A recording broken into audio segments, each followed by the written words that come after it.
எண்ணெய்க்காய் எப்படி செய்கிறது அப்படின்னு பார்க்கலாம். 2 வெங்காயத்தை 75 ml எண்ணெயில் பச்சை மிளகாய் கருவேப்பிலையோட சேர்த்து நல்லா வதக்கிக்கோங்க. 2 தக்காளி வெட்டி வச்சுக்கோங்க. 3 கத்திரிக்காய், 1 முருங்கைக்காய், இது எல்லாத்தையும் நல்லா கட் பண்ணி வச்சு குழம்பு மசாலா தூளை கலந்து வச்சுக்கோங்க. வெட்டி வச்ச வெங்காயத்தை நல்லா பொன்னிறமாகிற அளவுக்கு வதக்கிக்கோங்க. இதோட கொத்தமல்லி தழைகளை தனியாக எடுத்து வச்சுக்கோங்க. வதக்கின வெங்காயத்தில் உப்பு ஆட் பண்ணிக்கோங்க. அதோட தக்காளியும் சேர்த்து நல்லா வதக்கிக்கோங்க. இது நல்லா வதங்கட்டும். ஏன்னா எண்ணெய்க்காய்க்கு நல்லா வதங்குச்சுன்னா சூப்பராக இருக்கும். ஸோ இப்போது நறுக்கி வச்ச கத்திரிக்காய், முருங்கைக்காய் இது எல்லாத்தையும் ஆட் பண்ணி நல்லா கலந்து விட்டுருங்க.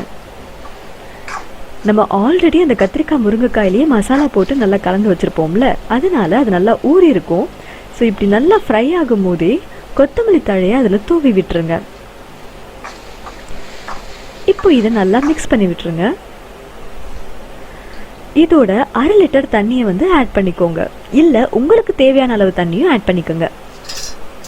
இப்போ நல்லா கொதிக்கும் போது ஸ்டவ்வை மூடிட்டு இதில் கொஞ்சம் கொத்தமல்லி தழையை வச்சுட்டு முடிஞ்சா பாயில்டு எக்ஸையும் வச்சு ஆட் பண்ணி சர்வ் பண்ணுங்க.